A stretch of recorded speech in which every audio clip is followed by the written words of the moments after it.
James Dyer, welcome to the After Hours Lounge. Welcome to the podcast. Thank you so much for being here.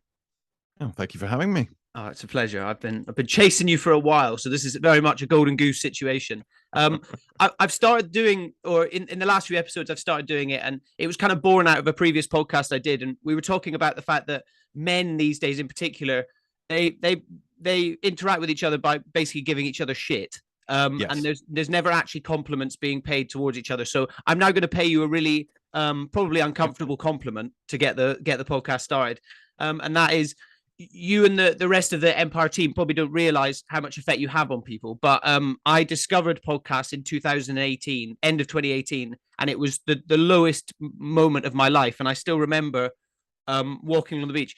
I was listening to the Aquaman spoiler special, so perhaps not the best film to talk about, but Not a great start, but not a great whatever start. gets through. But nonetheless, I'd been to see it. I thought it was a bit of fun, and listening to it, the level of like, holy shit, I fact these guys like think and talk about this stuff that I love exactly like me. And at the time, I had my friends from school and we talked about this kind of stuff. But my friends, you can see the surfboards behind me. I'm very into that sort of lifestyle, and I was like, they don't necessarily go hand in hand.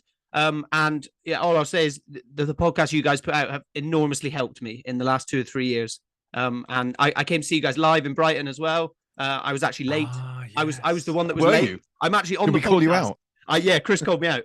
Yeah, I'm actually on the. I remember showing it to my girlfriend. I was like, "Guys, I'm on the podcast." Yeah, yeah. But yeah, there's the uncomfortable compliment that I wanted to pay to you, and I'm trying to do it to every guest now, because I think we men especially need to do it more. We need to say nice things to each other a bit more. Absolutely. I agree. Well, thank you. I'm glad that it helped you. I think it helped a lot of us, especially during lockdown, which I'm sure we'll get onto. That's kind of a subject you can't really avoid when you're talking about mental health. But I think it helped a lot of people listening to us on the podcast, and it certainly helped us doing it. I think there's something about podcasts more than any other medium, actually, which kind of taps into something like it's there's a closeness to it. There's an emotional connection I think you have to podcasters that you don't have to actors on a screen, or even people who write things that you're reading. I don't, and like I said, I don't quite know what it is. Maybe it's just very in your ears. It's very intimate, or maybe it's just the informal format of a lot of these podcasts. But I certainly find that I get very attached to the people who speak to me in podcasts in a way I don't through other mediums. And I think people who were feeling very isolated, people who were feeling very lonely during lockdown, which was, let's be honest, all of us, I think it was a big help. And we thought that people would stop listening to the podcast during lockdown because we thought, well, no one's commuting, no one's going anywhere, and most people listen to podcasts when they're on a move. And if you're not on the move at all, are you going to listen to it? And it turned out that they did, because no one was talking to anyone, no one was seeing anyone, and they just wanted to connect with someone. And podcasts, I guess, provided a conduit for that, which was lovely. Yeah, absolutely. I mean, going back to what I just said there, like I wasn't necessarily going anywhere when I was walking along the beach. It kind of just felt like having some company. And I imagine, getting onto the COVID stuff straight away, we were all allowed to go for one walk a day. And let's face it, you spend, people, I was fortunate enough, I was in Scotland with my mum, but it was still, just the two of us. So, and I imagine there was a lot of people out there that were by themselves. And it was an odd kind of only piece of human contact you might get, whether it's, and especially if it was talking about something joyful or something that you're interested in. For example, I know, and again, without being a super fan too much, I remember you guys putting out the stuff about the Mandalorian around that time.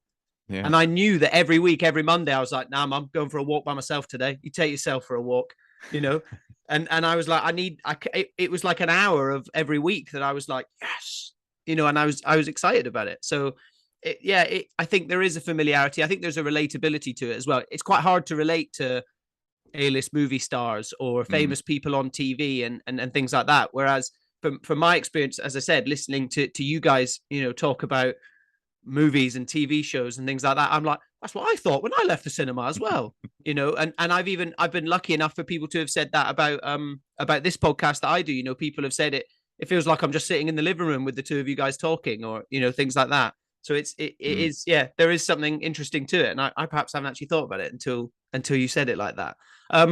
Obviously I'm very familiar with you and what you do and everything like that, but can you just give us a quick kind of what you do? And I'm really interested as well is how you actually got into it. I know you've been doing it for a while, but yeah, how did it all happen?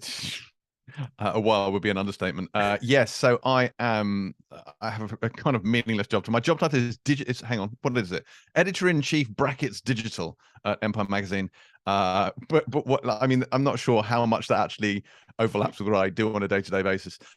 So I've worked at Empire Magazine since 2000, which is over now 22 years, which is insanity. And I work across the print mag, I work across the website, obviously podcasts are a part of that. I have my fingers in a great many pies, which helps me a lot because I'm ADHD. So I need lots of different things to stimulate me at all times. Okay. I get bored very, very easily. So I like to be doing different things all the time. Right. This is boring me. Let's move on to something else. Let's do something else here. And this, excitement, dopamine. Give me all the dopamine now. So that's quite useful for me. My love actually has over the past few years very much been the podcast. Chris Hewitt will say very much the same thing, I think. And I think this started certainly before lockdown, but I think during lockdown, I mean, we've touched on this a little bit, but it's not just listening to it, like doing the podcast for me got me through the pandemic. And I think that's true for Chris, it's true for Helen as well. Like we were all very isolated. We didn't see anyone. And what the best thing about working at Empire, I've worked there 22 years, there's a reason for that. And it's not just because it's the world's biggest and best movie magazine. It's also because I love the people that work there, and everyone who works there has been there for decades as well. Yeah. And we're like a little family, and we love each other and we hang out. And you know how like in offices, you'll have like some people get on, some people won't. And I can't speak to normal jobs because I've only had a couple of them in my life. But my feeling generally is your close friends are not generally the people you work with. They're normally your friends outside of work. But when you have a group of people who are unified by a single passion point, in this case, film, TV, that kind of thing, when we all love the same thing, we naturally gravitate towards each other, and we naturally get on, and we chat all the time about this stuff. So the reason the Empire podcast started back in 2012 was because we would have these conversations all day, every day. And someone was like, you should record this. It's hilarious. Yeah. And we were like, all right, well, let's do that. And that's literally what the podcast was. It was just the office banter, but just on a podcast. Yeah. It's slightly more structured now, though I emphasize slightly. And that's what it was. And I think we missed that so much when we were separated during the pandemic. And the podcast gave us the ability to multiple times a week get together and do what we'd always done. So we would do the Empire podcast, I do the Pilot TV podcast, and then we'd have the Mandalorian spoiler specials and whatever other spoiler specials we could come up with. And we do, any excuse we could come up with to jump on the podcast and just chat with each other. It was amazing, and it kept us sane. And I think, a lot of people did stuff during lockdown, like those awful Zoom quizzes people did, all those virtual drink sessions, and all these things were cringe and they were awful. But those podcasts, because they were kind of work, they were focused, they were specific, and yet they were so much fun. And I just honestly, I think I would have gone slightly mad without those as an escape, as a kind of like a pressure valve.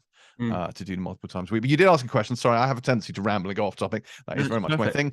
But what was I going to say? Yeah, so Empire, I started in 2000. I was a website designer in 1999, having graduated from university with a theology degree. Obviously, very useful, practical qualification, that. Didn't like web design, did a postgrad, just a 3-month postgrad course in periodical journalism at the London College of Printing after I decided I quite wanted to be a writer. And then literally Empire was the first job I got. It's the only place I ever wanted to work, and it is literally the first job I got. And I was like, okay, so I'm 24 and I'm now here. What happens now? Like, what do I do? Like, this is it. I'm there. I'm finished. I'm stuck. I'm never leaving. And that was it. And I never have. And that's basically it. That's so... That's such a wonderful thing for people to hear, people listening that are perhaps coming out of uni or at uni and wondering, especially the current bin fire that we find ourselves in of a country. And am I ever going to get the job I want and stuff? That's quite a wonderful story there. And I think it's immediately led by passion, which is the most important thing. It's not led by, I want to try and make some money, or I want to try and do this so I don't have to work much. It's led by, this is what I love doing, and how do I turn it into a job? And like you said, through that, and I found this as well with, very different journey, but I did it with water sports. I went and became a windsurfing instructor when I was 18 and went and traveled around the world. And all of my best friends that I worked with on those seasons, and we all worked together as windsurfing instructors, we're still all best friends. We meet up in London all the time. We still all go to Greece every summer together because, like you said, we have that shared thing, and we may not have crossed paths otherwise. Yeah. but the fact that there was just this one thing that brought us together. And I think it's important. I think it's very important in life to seek those people out and don't be afraid to engage with them, whether it's an Instagram account you follow or a podcaster you listen to, or even just some guys you hear down in the pub occasionally talking about a show you love. Generally you'll get a far warmer reception than you think you will. I agree. It's always hard. Funny story, just a quick aside. I know you love tangents. I'll go on one as well. I bought my mum bought me my first Empire magazine in 2002, and it had Attack of the Clones on the cover, and I was obsessed with Star Wars, still am. But I got that, and I thought it was a Star Wars magazine because it was called Empire. So to me, I was like, oh, cool. And then I read it, and there was about 8 pages of Star Wars, and I was like, what the fuck is this? Yeah, what's the rest of it? Yeah, I was like, what is this? And then I slowly started reading a bit more, and I was like, oh, that looks like a cool film. And then I think I've had nearly every issue ever since. So yeah, that's You're funny. not the first one to make that mistake. If you look behind me on my wall, you'll probably see there's a poster for Rogue One behind me. It's not because I love the film particularly. It's just because on the US DVD and Blu-ray box of Rogue One, it just says "Triumphant James Dyer Empire." And that's the only quote on the box, literally, is me. And it kind of blew my mind. And I genuinely think the only reason they picked it is because it's Empire. Like, it just says Empire. It just seems inherently funny to have James Dyer Empire. This is triumphant. I thought that was funny. Yeah. But I genuinely think that's why they picked him. Yeah. I mean, it does make sense. Just going back to it, and it's not something that I've ever heard you mention before. You say you've got ADHD and stuff like that, and you find it hard to focus. I'm quite interested because there's a little bit of a juxtaposition there with doing that and sitting for hours on end and watching something. Do you? I know you're famously quite not divisive, but you like what you like and you hate what you hate. Sure. How have you gone about, especially as a critic, it's your job to watch stuff. How do you go about balancing? As long as you're happy to talk about it, how do you go about balancing that with your role? Well, a common misconception with ADHD is that it's an inability to focus. It's selective focus rather than an inability to focus. And that selection is normally interest. There are a few things that focus ADHD, but interest is the primary one. If you can be interested in what you're doing, you can focus. In fact, if you hyper focus, you can do it better than most people. But it has to be driven by interest. So I am very much a person who I needed a job that fundamentally interested me, or it's like actual physical pain. It's like actual torture. I just can't do it. So, I found a job that was my hobby, which is useful. So I'm very happy to sit and watch films because they interest me. And I enjoy doing it. So I have no problem focusing on those. Where I run into difficulty is when I'm doing something that bores me. So we have a general thing in the office with meetings whereby we'll if I'm in any kind of meeting, everyone knows me very well. I've been there for a very long time. I'm very much like, if you want my attention, say my name first, because I'm not listening. Like, that's just the default. I'm just not listening. You just need to assume I'm not listening in any meeting. And it's not, because 9 times out of 10 meetings are quite dull and my attention will wander quite quickly. So if people begin the meeting and it's going well, they'll probably have me for a few minutes, maybe 5 minutes, and then I will start to zone out. And then from that point on, it's very much like I'm a dog. Like, hello, here boy, pay attention. And I'm, yes, and then ask me the question. Because otherwise, if someone says, blah, blah, blah, blah, blah, James, I'll be like, no idea what you're talking about. Yeah, don't know, mate. Wasn't listening, can't do it. And I was like this all the way through school and indeed university as well, where I learned nothing in that kind of Socratic, lecture lesson format, because I just used to go in, open my book, and then begin daydreaming for however long the lesson was, because I just wasn't interested, so I wasn't able to focus. So at university, I used to go to the library when I had an essay due, and I'd just learn it from books. I'd just teach it to myself, and then I'd write the essays. And at school, I would just, when exam time came, I would just get, again, the textbooks, and I'd learn it, and I'd revise that way, because I just wasn't learning from the actual lessons. So I think with all of these things, whenever you kind of have any kind of neurodivergence, you have to find ways of your coping mechanisms. You've got to find a way of working with it. This is how your brain works. You're stuck with it. You can't have another brain. So you just find your way through it. And that's kind of what I'd done. And I think doing the job that I do makes that a lot easier. Were I to do a quote unquote normal job, I think I'd struggle. I genuinely think I'd struggle a lot, because if I didn't find it interesting, I'm not sure I'd be able to do it. So yeah, I think the coping mechanisms is a big thing. I talk about it a lot on the podcast in terms of me and my kind of anxiety and things like that. Even it's something as simple. I talked about it a couple of episodes ago. I was talking about the best thing I bought last year was I bought a pair of AirPod Pros with the noise Yeah. cancellation, Oh, and the love them. minute, yeah, the minute now, and I carry them with me everywhere, like regardless of whether I'm, yeah, because if I start to feel anxious, nervous, anything like that, I just put them in, and there's that wonderful like, and everything just stops. And Yep. sometimes, like yeah, usually I put Howard Shore on, but half the time I don't even, I might not even put anything on, but it's just, I just get a minute to just like recenter myself and do it. And but it took me a while to get to that point of figuring it out. And I think the first bit was awareness. So it sounds like you kind of got that awareness quite quickly. When did you get were you like diagnosed as a kid or anything? Were you aware of it when you were growing up?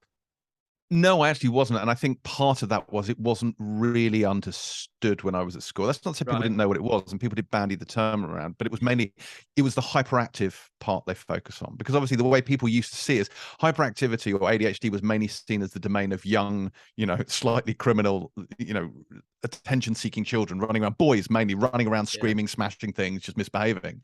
Whereas it's not that. And it presents differently in males than it does in females generally, but also you can have primary attention deficit, primary hyperactive, or combination ADHD. So you can have different types of it as well.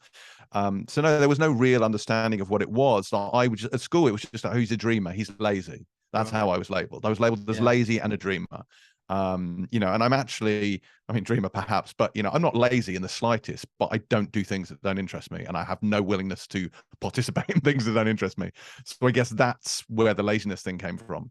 But it was, it's not till quite late in life that I've actually, funny enough, like it was actually Terry White, the previous editor of Empire. She just said to me one day, when I said, well, I can be quite lazy. And she just went, you are not lazy. And it took someone external to say that to me to make me believe it, in the same way that intelligence is an interesting thing. Like, I never thought of myself as being particularly bright at all, because I didn't do very well in school. Like my grades were always low during term time. Then I do very well in exams. So I got through my GCSEs, I got through my A levels, I got 2-1 degree, but all of my assessments during term time were very, very poor because I wasn't learning anything because I couldn't pay attention. Right. And it took someone when I was older to say something about, oh, you're intelligent. And I was like, am I? Because no one had ever told me that. Like, it's just, it's a strange thing that as a child you believe what's said to you, which is why I think it's very important. If parents have children, like, you may think your child is sensitive, you may think your child is lazy, but don't label them, because they carry these labels into adulthood, and it's not good. No. And it takes them a long time to shake these things off. Like, I often use this thing where we, like, as children, we don't have what we have as adults, which are these filters. And all information that comes in is filtered through this sort of board, this sort of screening mechanism that you have. And you, as depending on who you are, you evaluate the information you're given. You think, is this true? Is it not true? If it's true, you accept it as fact and you take it into yourself. If it's not, you reject it. Children just absorb everything like a sponge. But as an adult, you don't reevaluate the information you already have. So if you're told something as a child, it goes past these screens that you don't have, and it becomes a part of you. And as an adult, it takes someone to pull that out of you so you can reassess it. And this goes for identity, it goes for self-perception, but it also goes for really basic things. Like, and I use this example. So I first saw Star Wars as a child. It was the only film I owned on VHS. And there's a bit where Obi-Wan Kenobi says, it's like millions of voices cried out in terror and were suddenly silenced. Lovely line. As a child, I misheard it as millions of oysters cried out in terror and were suddenly silenced, which objectively makes no fucking sense. However, because I'd heard it as a child, it never occurred to me to question that. Yeah. And I remember once being in the Empire office and actually saying, do you know that line makes absolutely no sense because oysters don't even have vocal cords? And everyone just looked at me. And then I heard myself say it and I went, and it took me literally to say it out loud to then reevaluate that information and say, oh, as an adult, that's clearly nonsense. George Lucas's screenwriting may have been a bit ropey at times, but it's not that ridiculous. And I think it's the same with self-perception, and it's the same with identity, that you're told these things and you just believe them, and then it takes someone to draw it out of you and make you reevaluate it to think, oh God, actually I'm not lazy at all. I don't know why I ever thought that. I find it interesting how the mind works. So. No, it is. It's and what a wonderful thing for Terry White to do, to say that. And often it's often the smallest things that people say, and you almost don't realize that you perhaps had a complex about it until someone like diminishes it for you, and you're like, oh, it's gone. It's gone. That's vanished. It's no longer a part of me. Exactly. And I think as much as we take it through, we soak it up when we're a kid as well. I think if you're told things enough as an adult as well, you do start to believe it. If people tell you you're not good at your job, or you're rubbish at this, or you're rubbish at that, even if you're 25, you're still going to start to believe it. And it's really important. This is part of the reason why I'm trying to start with an uncomfortable compliment. But it's so important to try and get rid of the little voice in your head going, oh, James, you're not that smart, or Sandy, you're not that good at this, why are you trying to, but it's just doubt. It's just self-doubt and self-worth that creeps up. And if you can get validation from someone external, it's like the opposite of the do you know the negativity confirmation bias? So you read 100 comments saying you're brilliant, and then you read one saying you're shit, and that's the only one you focus on. It's like the opposite of that.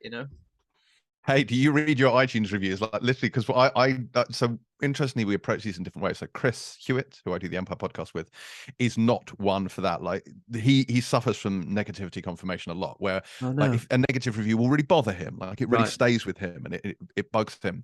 Whereas I kind of take the opposite approach, and I have all the reviews, literally all of them, emailed to me, so I have to read all of them. Whoa. And frankly, some of them are quite abusive. Like there was one actually which landed this week, and it must have been about 300 words, and it was just one guy slagging me personally off. And I was just like, this is quite a lot, cheers for this. But, he clearly took the time to write it, and I appreciate that.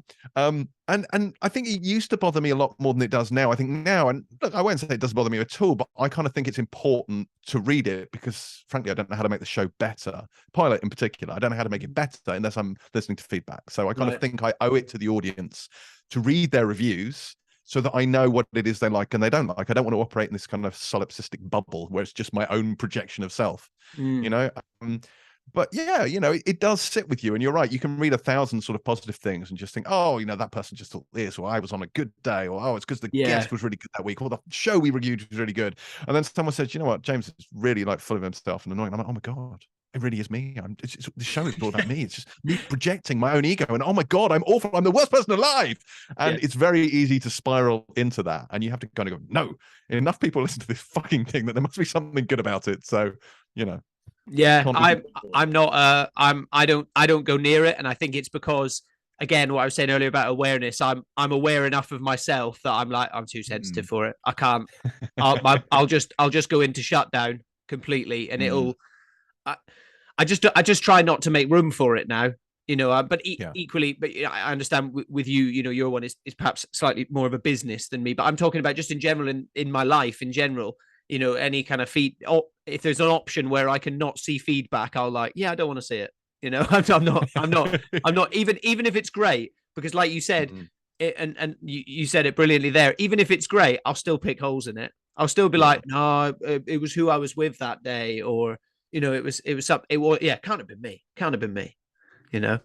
It's interesting how people approach these things differently. I'm a big one for self-awareness. Therapy gives you that. I find it very useful.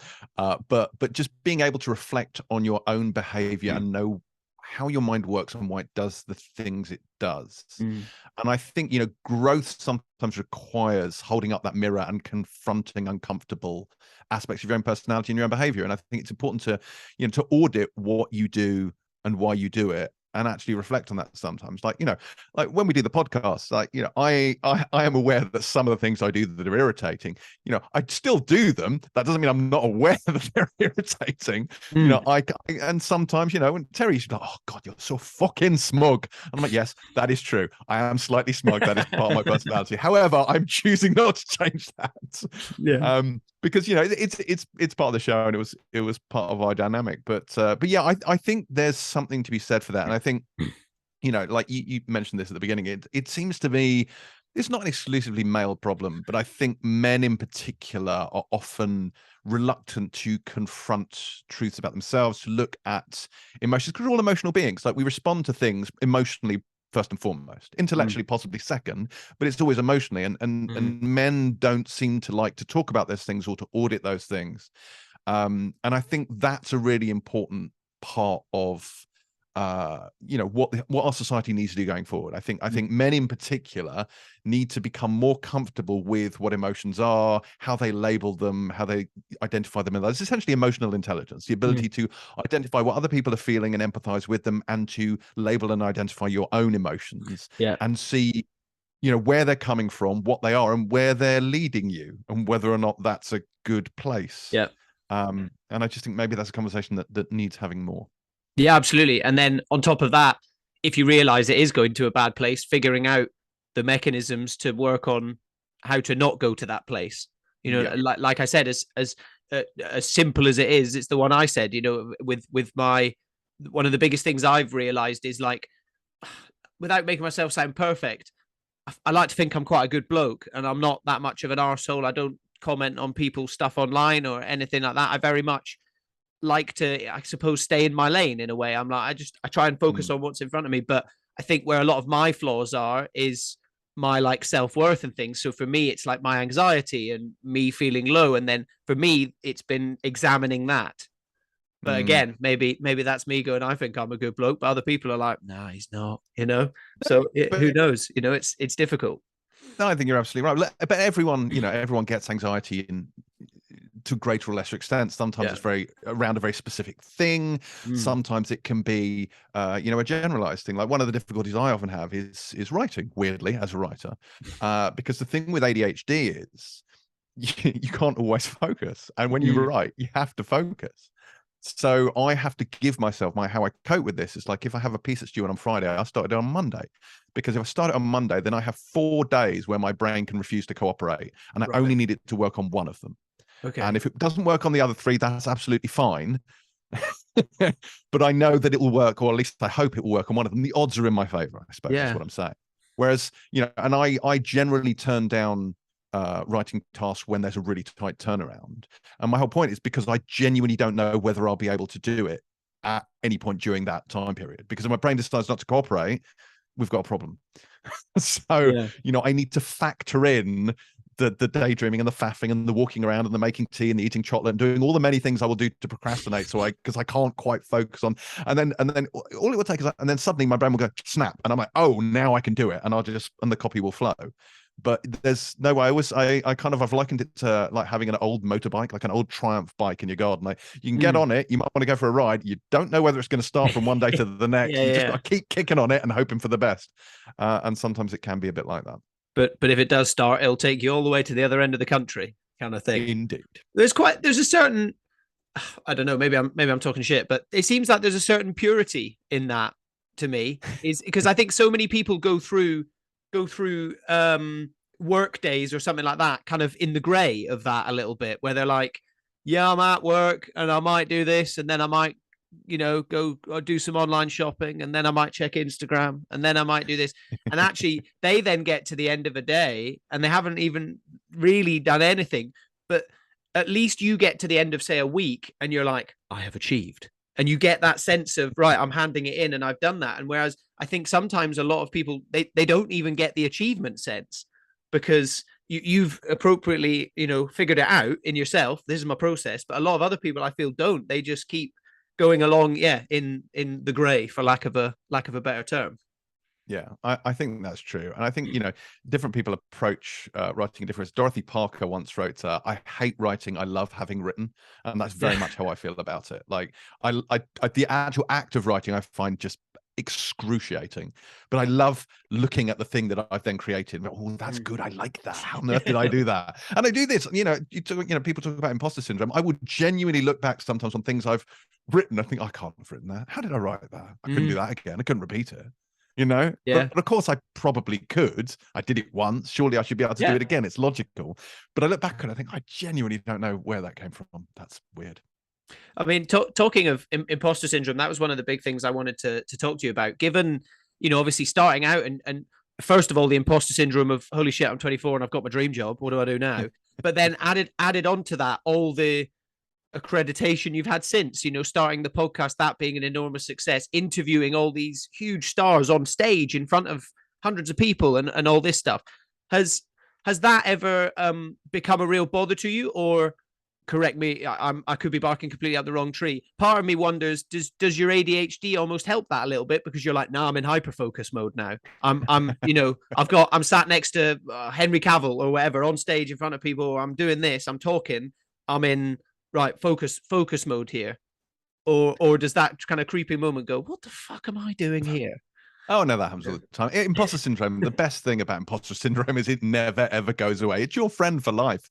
Right. I've been doing this 22 years and I still wake up some days and I can't do this. Wow. Something really basic, I can't do it.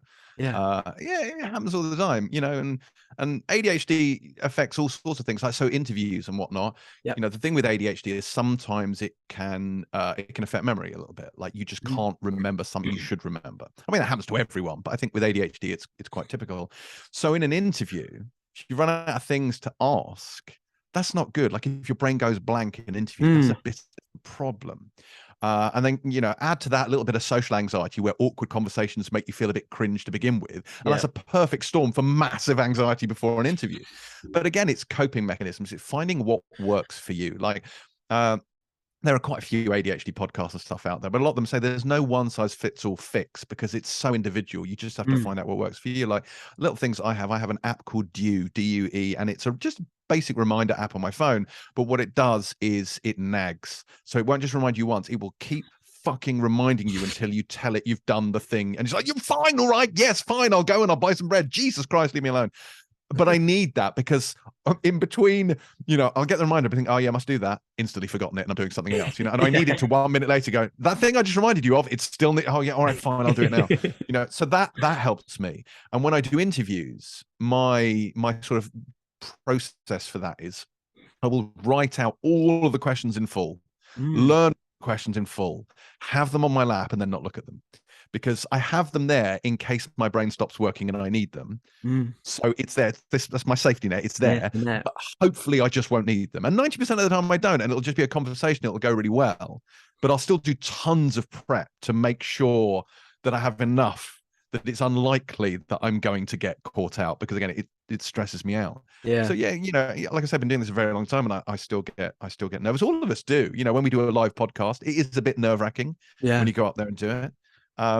But once you get into it, I think the nerves gradually sort of like disappear, like they're fine. And doing the podcast again, we have different ways of doing it. I use scripts a lot for Pilot in a way that we don't on Empire. Empire's very freeform. Chris is incredibly talented, like as an extemporaneous speaker. He just makes it up as he goes along. He doesn't write a script, just wings it, and he's great at that.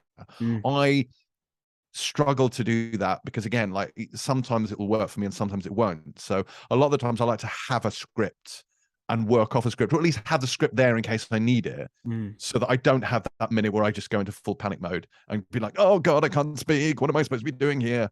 You try and avoid that. But yeah, I mean, imposter syndrome is a way of life. I think everyone gets it. I've interviewed so many big stars who still get it and still get massive nerves on their first day on a new film or TV show and whatnot. It's I think it plagues everyone. So we shouldn't be afraid of it. No, absolutely. I've kind of started reckoning with imposter syndrome a little bit, and actually sometimes I almost view it as a little bit of a positive, because I'm like, if you're feeling imposter syndrome, it means you're doing something successful. It means you're doing something good. Yeah. You know, if you're feeling nervous because you're, for example, you're sitting on stage with a movie star in front of 200 people, that's really cool. That's awesome. You're doing something great. So I've always found I get sometimes I get really anxious, like before I travel somewhere, and I get very nervous and I go to the toilet loads and I'm like, oh, what am I going to do? But then the minute I get in the car, I'm like, oh, I'm fine.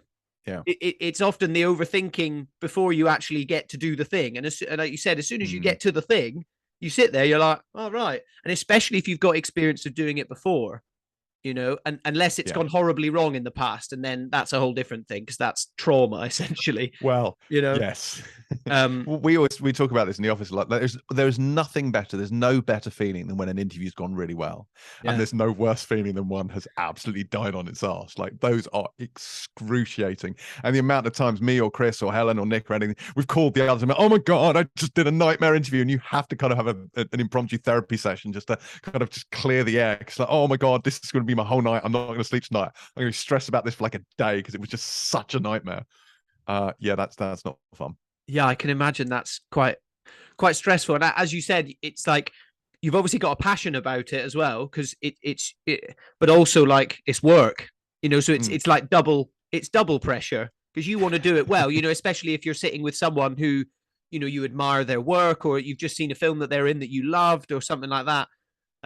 Yeah, it must be difficult. One thing I also wanted to get onto, and actually one of the biggest things is kind of, and we've touched on it briefly, is that the power of kind of film and TV in a form of escapism, kind of therapy way.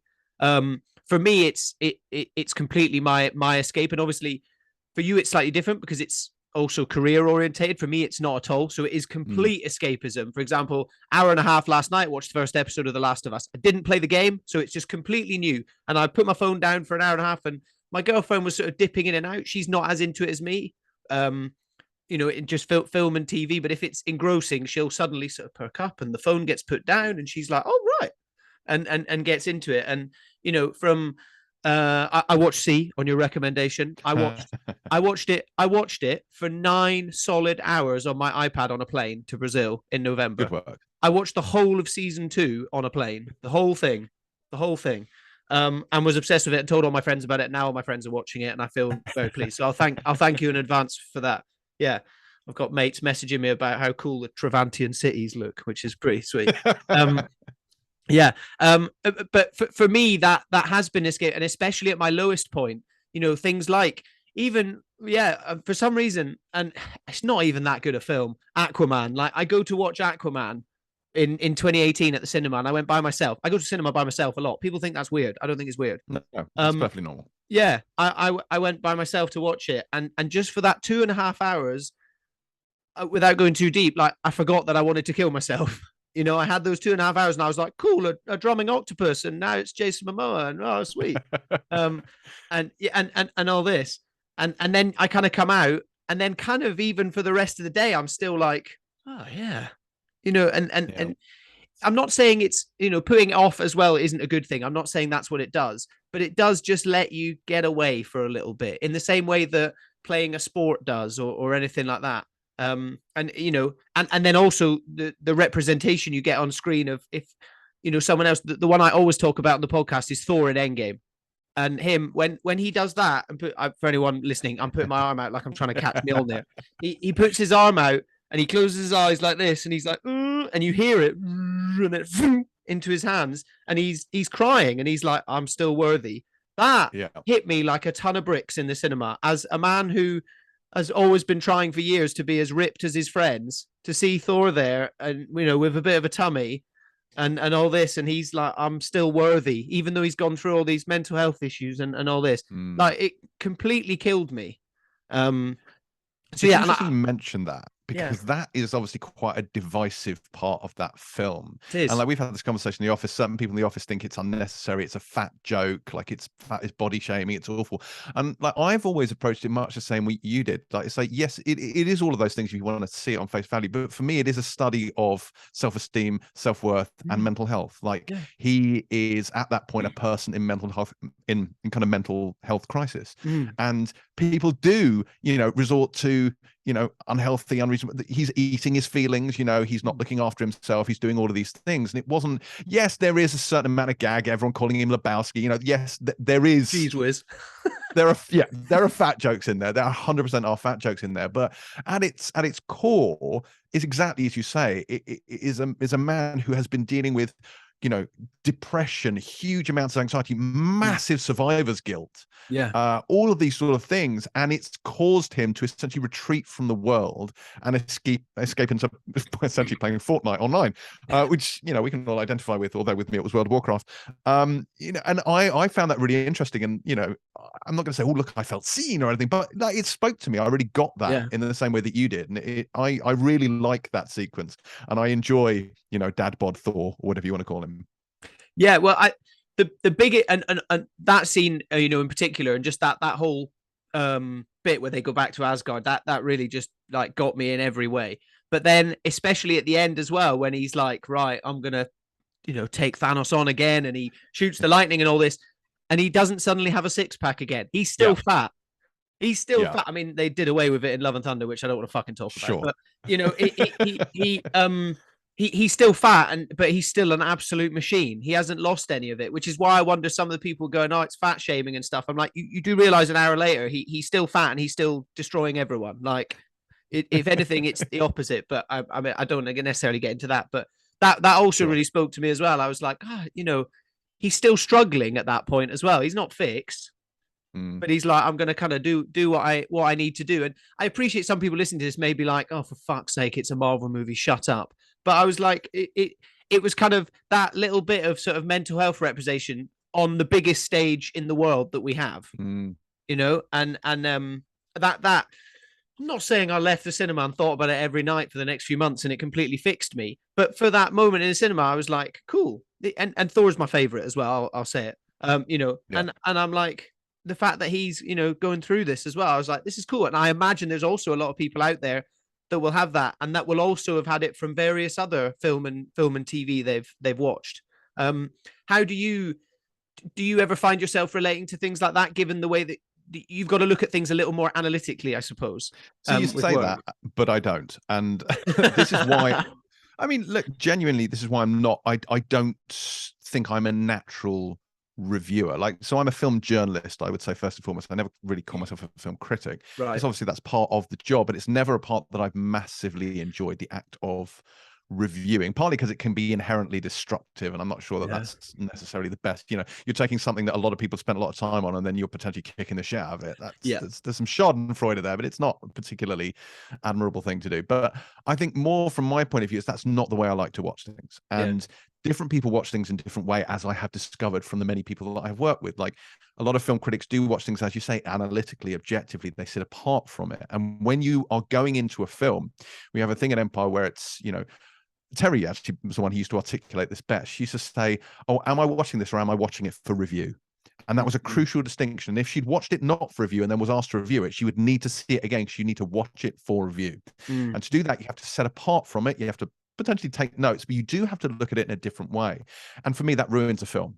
So someone asked me to review a Marvel movie. No. Star Wars? No. Because I need to experience those films and all the joy of watching those films as an audience. And it's because what I don't like to do is sit back and let the film come at me. Like, that is not how I like to watch it. I like to project myself into the narrative.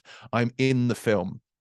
And I've talked about this a lot with people, like this idea that when I watch films, I project myself into it so much so that there's almost no barrier between where you end and the film begins, or the TV show begins. You become a part of it. So if it's traumatic emotionally, you know, you live that and you come out of it feeling like that's what you've been through. And it's grueling, which is why I'm quite funny about certain films and shows that I will and won't watch. Like, again, Terry likes the kind of escapism where she likes grim, you know, depressing working class dramas and stuff like that. And weirdly, and she and I have talked about this, and she won't mind me saying it, if you've read her memoir, you know, Terry's been through a lot in her life.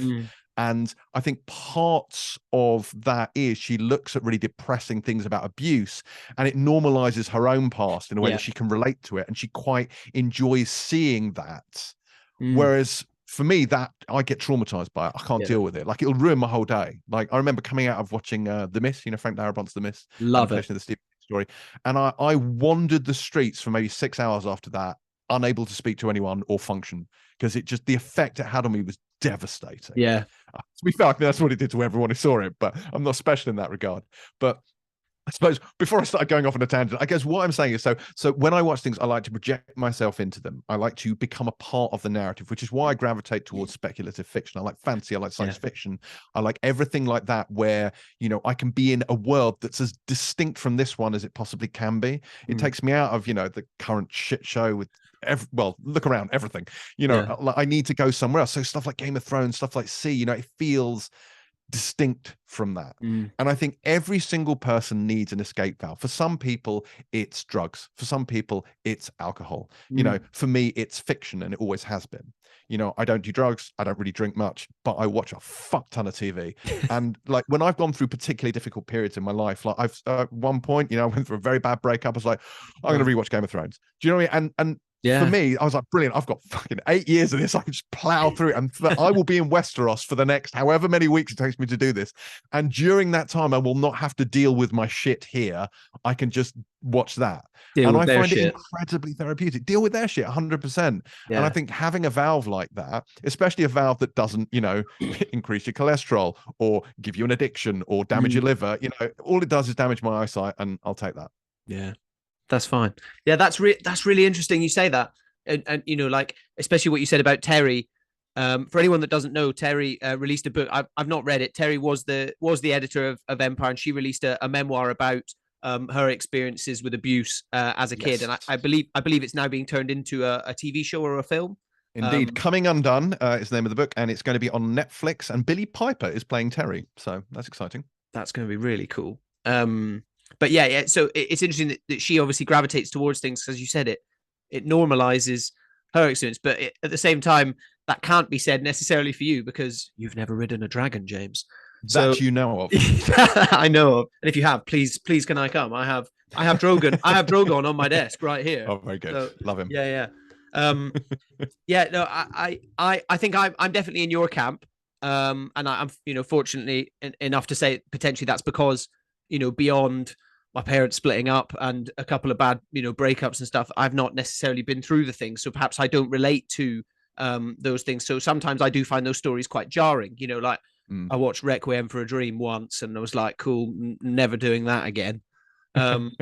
Interestingly, The Mist, I remember listening to the soundtrack. I quite like soundtracks, and I remember it was a particularly misty day in Scotland, and I was driving home, and I was like, I know exactly what song I need for this, and I put it's called like The Ghosts of Seraphim or something like that, and I put that on, and as I was driving, and it was quite a cool experience. But yeah, I wasn't worried about Thomas Jane shooting me or anything. Fair. But I think it's interesting that people do find themselves going to other worlds and taking themselves away. And I don't think it's necessarily to do with this one being a bit of a bin fire, because there have been stages in history where it hasn't been as much of a bin fire here. And, let's face it, people, there's people from all different walks of life, and some people are struggling more than others. Yet everyone still goes to watch Avatar 2, Yeah. And it's interesting why people do sort of continue to gravitate towards this weird and wonderful, whether it is Avatar or Dune or Star Wars or any any of these kind of fictional things. Why people go towards them, even though we're not all necessarily struggling and looking at it. And I find it, again, it's not even necessarily down to representation, isn't it? But I find for me, you find one thing to resonate with, a world. And I often do this when I'm sitting down and I'm like, right, what do I want to watch? And the first question I go is like, what world do I want to be in? I'm like, do I, like recently at the moment, it's kind of a toss up of, do I watch Mad Max Fury Road, Spider-Man No Way Home, what was the other one? I watched Dune the other week, so it's not that. So yeah, probably the two of those, or for some reason, whatever reason, the last Harry Potter film. And it's kind of jumping between them, and I'm like, which world do I want to be in? And sometimes I'll watch 5 minutes of one, and I'm like, nah, I don't want to be in this world, and I'll go out of it. And then I might end up just putting The Office on, and I'm like, this is the world I want to be in. Yeah, even though that's not necessarily a completely different one. No, it's true, but it is heightened. And I think weirdly, the TV is often more valuable than films in this regard, because you can spend more time in those worlds. Yeah. Like, unless it's part of a series, a film gives you a finite amount of escapism. Whereas, as I said, like Game of Thrones, I knew I had 8 seasons of this. Like this was going to keep me going for a while. Another, difficult time I went through, it was Battlestar Galactica again. Obviously, these are all rewatches because they're stuff that I've seen before, and it's like I would set a menu of things. Right, I'm going to go to this place, and then I'm going to finish Battlestar Galactica, and then my West Wing, which is always my go-to. That's normally on a simmer. I'm always in a West Wing rewatch at all times. It's just a question of where I am at any given point. At the moment, I'm in season 2, but I'm always at a point where I'm sort of watching the West Wing.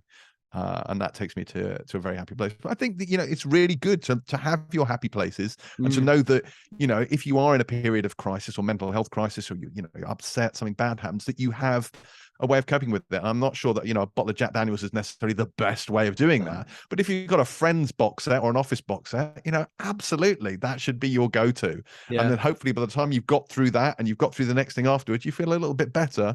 And, you can face the world. You can get out from underneath that duvet. You can go out and do things again. Yeah. So I think, film, TV, books, all of these narrative things, they can have a very sort of healing effect on people. Yeah, absolutely. I set myself a challenge of reading a lot more this year. And it's very easy for me, given that I'm in the kind of mental health echo chamber with this podcast and on Instagram as well and things. And I see just endless, almost verging on like hustle porn, guys like, you should be reading the 4-Hour Work Week, Atomic Habits, and you should be doing 10,000 steps, and you should be doing this and this and this. And then I actually got to the point, I was on Audible at the start of the year, and I went, do you know what? I'm going to start reading the Warhammer 40,000 books. I'm going to do it. Yes, and the Black Library. Yeah, so I've just read, and I've got 38 minutes left of the first Gaunt's Ghosts book, and is that Dan Abnett? Is Dan Abnett? Yeah, Dan Abnett. Yeah. Dan Abnett, and I am absolutely obsessed with it. I've been on the Warhammer 40k wiki just reading about the universe. Me and my friend watched a 20-minute video on YouTube the other day explaining every faction. I did collect it as a kid, I will say. I had a small tau on. So did I. Yeah, but but now reading this, and I'm like, I am getting so much more joy, satisfaction, and potentially even like productivity out of reading this than reading the fucking 4-Hour Work Week or anything like that, because I read that, and whether it's I'm walking to the shop, whether it's me walking to, I train a lot of Brazilian jiu-jitsu, whether it's walking to jiu-jitsu and back, or anything, even just sometimes I put it on around the house while I'm washing up. I then finish that and I feel more encouraged and motivated to be like, cool, now I've listened to a bit of my story, now I'm going to go sit and do some work, rather than, whereas I feel like sometimes if I listen to how to make your life better, which is very ironic considering I do a podcast about trying to make your life better, but I should probably be promoting this a bit more. But, I listen to a remarkably small amount of self-help as someone who's doing what I suppose I would say is a self-help, but I find far more value in listening to a book, or you guys ramble on about, Avatar 2 and Talking Whales and stuff like that. I find that just as fulfilling as listening to self-help. And it's, I suppose, it's something interesting there, I think.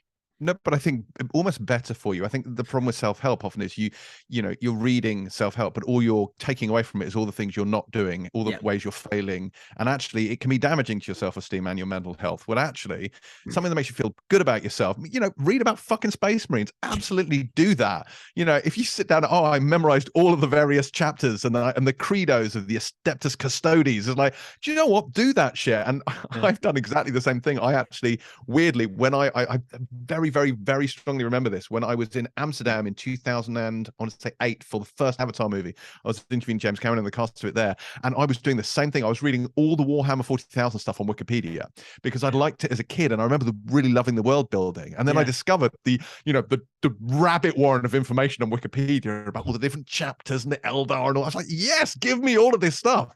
And Boyd talks about this on Pilot a lot, where he never understands how I can never remember who actors' names are, but I can tell you the lore behind everything. Yeah. And I said, because that's where I live. Like, I love the world building. I love the lore. I love all that stuff. I get really into all the nerdy shit, but that's not him. That's not how he approaches it. And that's fine. But we have our different, we get off on different stops. And I think, it takes all sorts, but it works for me.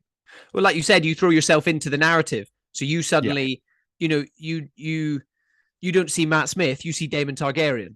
Absolutely, 100%. And you're seeing that and things like that, even though you kind of know it's Matt Smith, and you're like, but not while I'm watching it. I don't. Not when I'm watching. Yeah. When I'm watching it, he is just Daemon Targaryen, and that is all there is to it.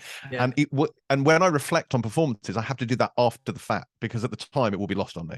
Yeah. Because at the time I'm in Westeros, like I'm not sitting on my sofa. Like that's where I am, and so afterwards I can stop and I can take a minute and I can kind of think about it. But what we often do, like as Empire, we're going to see films together, we'll come out afterwards and we'll chat about them. And sometimes I need a while, like I need to decompress because I'm still there and I need to come back. And I haven't yet come back to Earth. I'm still wherever I was, especially something like Avatar, where you're there for quite a while and it's very transportational. Like, I didn't want to talk about that when it first came out. I was just like, no, I just need a few minutes to, center myself and come back to Earth from Pandora. It takes a little while. I found more recently, I don't know whether it's me getting older or anything, because as I said, I've been reading Empire for years and listening to you guys for 3 or 4 years now, 4 years now. So it's not like I've never been analytical about films before, but I'm finding it's like films I wouldn't necessarily have thought about that I then it's almost like I need to take that night, go to bed, wake up the next day, maybe listen to a bit of the soundtrack, and then kind of figure it out. For example, the latest Batman film, that was it for me. I felt like I lived because I just listened to the soundtrack. That soundtrack was insane. The Michael Giacchino one. I listened to that non-stop for like a month. I think Campfight City Halloween was like number 4 in my Spotify for the year, because I just and it did kind of take me out of everything. That was again one of my kind of coping mechanisms. If I was feeling anxious or whatever, I'm like, cool, I'll just go to Gotham City. Not probably quite an anxious place, but I'm like, I'll just go there for 10 minutes, and it, whilst I'm a big fan of Batman and the Nolan films and everything, I went into it being like, I'm really excited for this, but it kind of hit me in an odd way and ended up really affecting me. Oddly enough, Wakanda Forever was another film that really did that for me. That ended up being maybe for some reason the whole Talocan thing, and I don't know whether it's because sounds really stupid, as like a windsurfer and a surfer and things, all the kind of underwater stuff for it, even though Avatar came out a month later and blew it out of the water, literally. But just when he takes Shuri down and they're all doing this to each other and all this, like I went to see it with my mum. My mum loves Marvel films, which I love. And for the rest of the week, I was in Scotland seeing her. I walked downstairs, and the first thing we do to each other is make the kind of hand clam signal at each other. And we kind of took, it's a really wholesome thing that I took away with. And now I know the minute I see her next time, she'll do it before I do it. She'll just go like that, and that's really funny. It's those odd little things from films that, whilst I knew I would enjoy, I perhaps didn't necessarily think would leave a mark on me. And they've ended up leaving a mark on me to the point where I, keep wanting to listen to the soundtrack or things like that.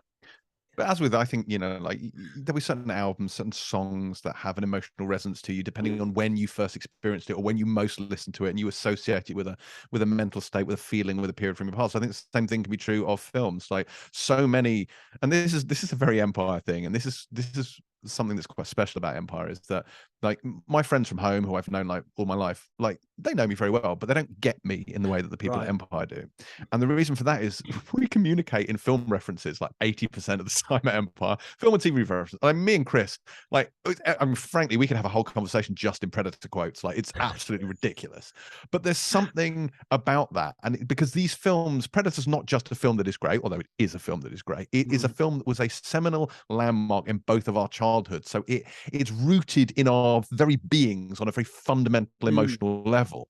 So it means something to us. It brings us joy to reference it. And I think those are the best films. Like, so there can be a film that's objectively terrible. Nuns on the Run. Don't ask me why I love that film, but it's just been when I saw it at that particular time in the state of mind that I was in, it brought me this huge amount of joy. So now, even though if you were to look at it, is it objectively that funny?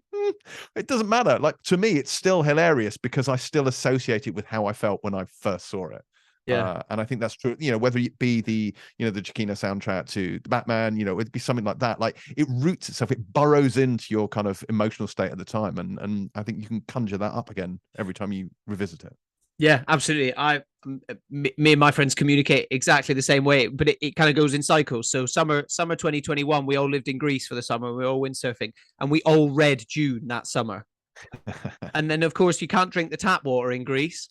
So we'd be there and we'd all be, maybe a bit hungover in the morning. And I remember my girlfriend being like, can you go to the shop and get water? And we're like, oh, do you not have any left in your catch pockets?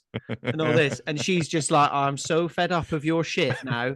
And then it goes into Mad Max, where we're doing Immortan Joe, and we're like, do not become addicted to water.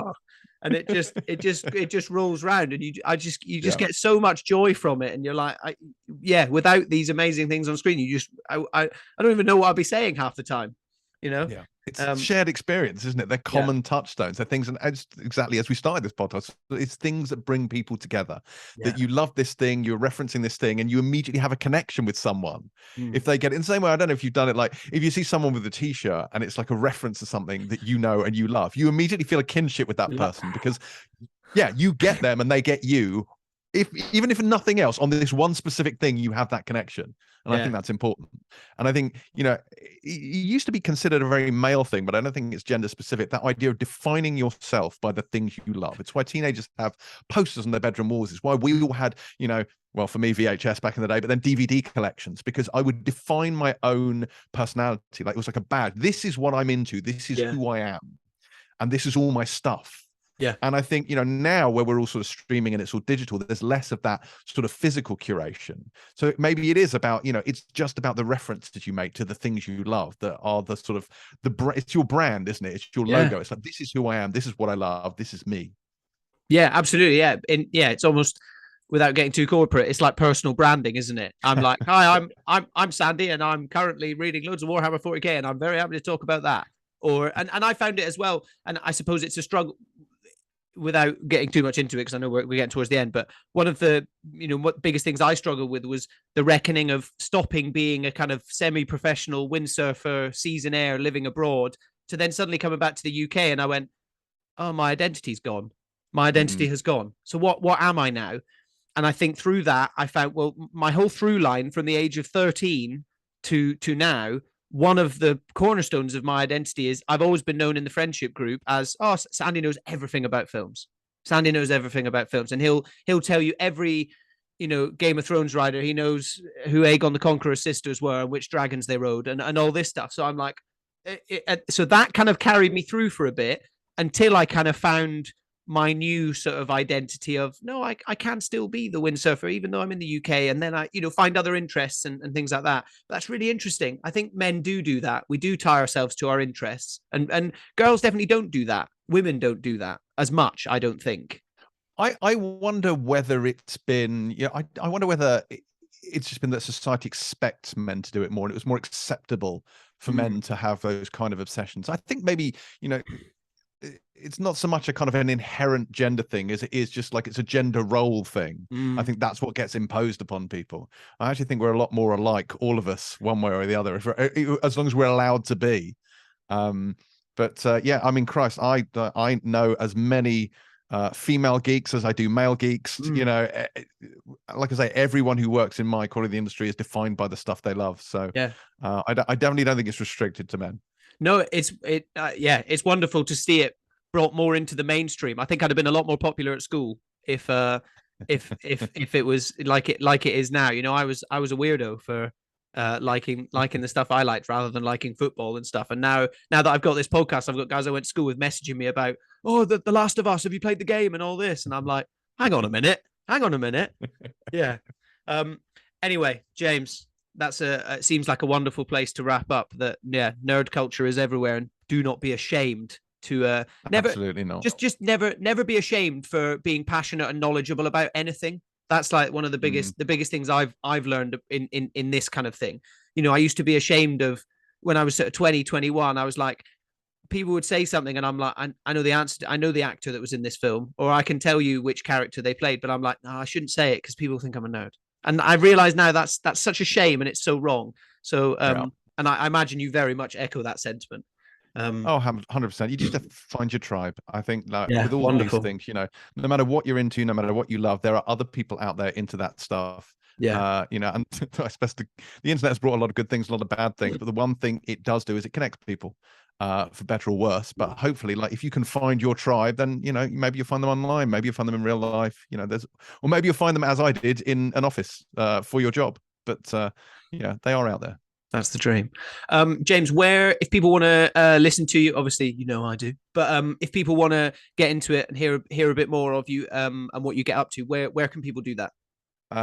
You can find me every week on the Empire Film Podcast, but you can more find me every week. So the Empire Film Podcast drops on Fridays, but you can find me every Monday on the Pilot TV podcast, which I host, which I enjoy a great deal. So and frankly, there's a lot of TV out there, so you need the guidance. So come, let us guide you.